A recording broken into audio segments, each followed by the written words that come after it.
What's up, guys? It's been a while. I think the last video that I posted was in December, I think it was. It's almost the end of February. Headed back out to the glam site. I had some issues. The cold weather, off-grid, it's hard sometimes to get things to work right. And you would think it would be easy, but it's not.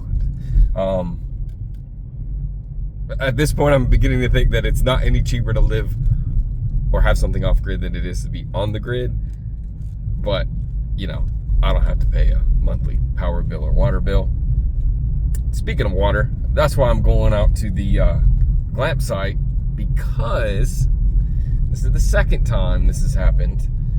Guest did not disconnect the hot water heater, and then it got down into the 20s. And when water freezes, it expands, and there was water in the reservoir of the hot water heater, and it burst out of the seams. It busted it open, and it no longer works. So I had to order a new hot water heater. I ordered a different brand. The jury is still out on this new brand. It actually has a digital display on it that tells you what temperature the water is, which is kind of cool. The Camp Lux did not. You just had to kind of guess and adjust it until it felt right. This new one has a digital display on it, but also it won't turn on if there's any air in the reservoir. So you have to kind of like prime it for it to start working. I've got the hot water heater in my trunk. I'm gonna go replace it. But I don't know about this one, because with the Camp Lux, you just turn it on and it starts working. With this one, you have to prime it so that there's no air in the system. And I think that might be a little difficult for some of my guests to figure out, but we will see. I'm heading out there right now. It's like 10:30. I'll be out there around 11:30. I actually have some guests coming in today, so I should be able to get it working. Caveat is they have to disconnect it tonight when it gets back down into the 30s. Actually, I think it's supposed to be in the 20s, which is cold, but people go get glamping in the wintertime. Apparently it's a thing, because I've been booked every weekend of this month, and it's been down in the 20s every weekend of this month. Usually the weather in Uwharrie is temperate in the wintertime. You know, it gets up into the 50s and 60s during the day, sometimes in the 40s, and then at night, you know, dips into the 30s, but not freezing. That's a normal winter for the Uwharries. This winter's been a little different. It's actually snowed 2 times. I wish I could have gone out there and seen the snow, but there's no snowplow or anything on the dirt road that we have the glam site on, so I didn't want to chance it. But I bet you it looked cool. Snowed 2 days ago, and all the snow is melted now. So we'll be out there, check everything out, get this hot water heater working, and then hopefully we're good until summertime. Pretty much all the other kinks have been worked out, so that's why I haven't been making many videos. I do, however, know how much money we made last year. We made a grand total, or we paid out a grand total from Airbnb, Hip Camp, VRBO, and the Glamping Hub. $16,780, I think. That's before all expenses. The cleaner got nearly $6,000 of that, so you know we recouped $10,000, and that's before we paid for other expenditures like natural gas and cat litter and toilet paper. And I did buy 2 tents last year because they both got horribly mildewed, and I just couldn't figure out what's going on. This new tent is holding up well, though. It is not a cotton blend tent. It's a nylon and vinyl, so it seems to be holding up better. It doesn't breathe as well as the cotton tents do, but that hasn't really been an issue because we have a heater in the tent and we have an air conditioner. So hopefully this new tent will hold up for about a year, because last year I bought 2 tents around $500 or $600 a piece, plus all the other expenses. So after all the expenses, we made about $7,000 on the glamp site. Cleared $7,000, which, hey, you know, it's better than nothing. This year I think we'll do even better. But at that rate, $7,000 a year, spent like $36,000 on the place, so it'll take about 6 years for it to pay for itself. But it's all good. We still have the property. I want to put another glamp site on it this year. Hopefully with the tax money we'll have the funds to do that. I have a cool idea in mind. I will post the pictures here shortly so you can see that. But yeah, headed out to the glamp site. See you there.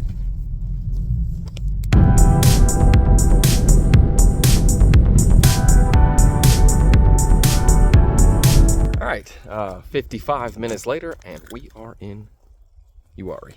It's a beautiful day. I know I say that all the time. It's beautiful out here because it really is. It's beautiful out here. Check this out.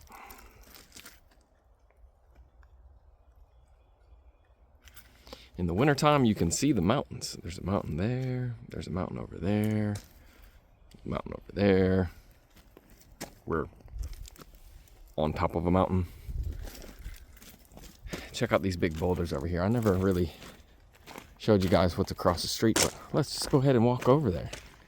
You know, this where we had the glamp site was set up as a subdivision back in the 60s, but a lot of this land does not perk, so it's in the county, so there's no, you can't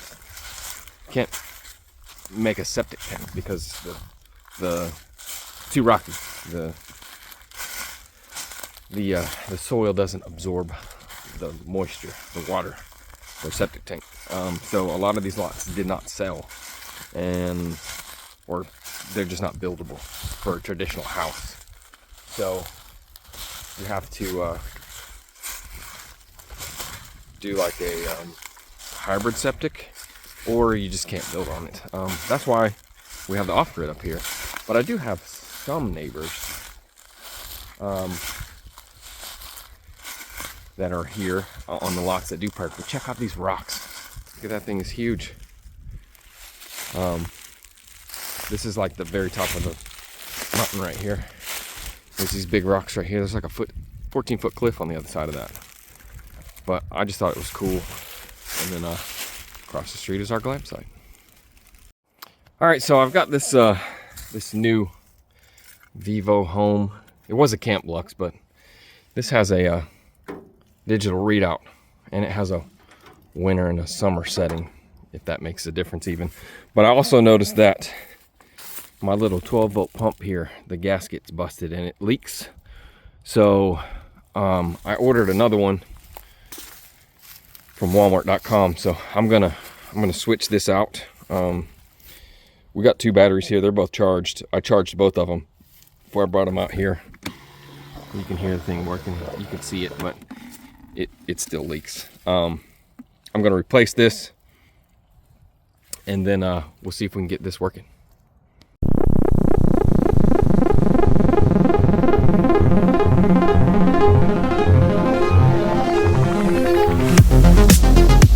All right, so I got the water heater to work, but when that started working, I noticed that the shower head here, it has a crack in it. I guess water was in it and it froze and burst open as well. But good thing is the new water heater I got has a shower head with it. So I'm gonna replace that. Then I'm gonna show you how this thing works, and then I'm gonna head home because I have guests staying today.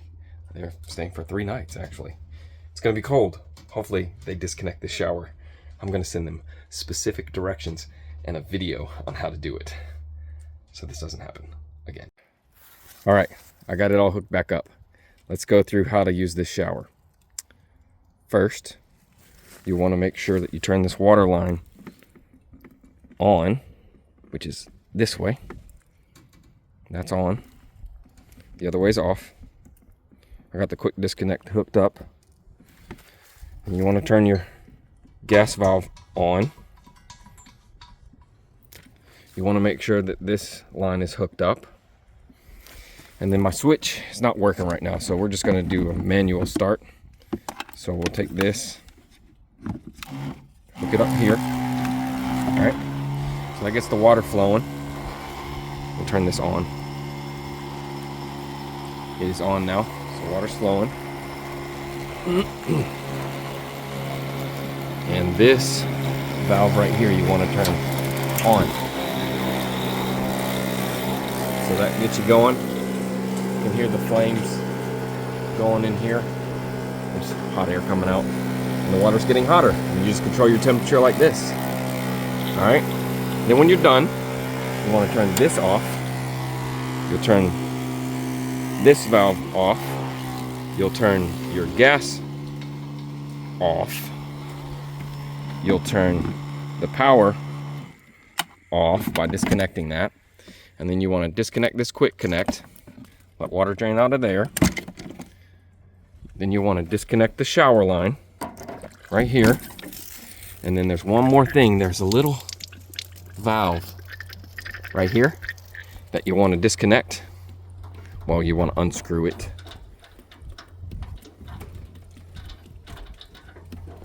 Like that, and then the water drains out of the reservoir. Once all that water drains out, you'll put this back in place, and it's good to go. That way it won't burst at night when the water freezes, and we'll have a shower for other days.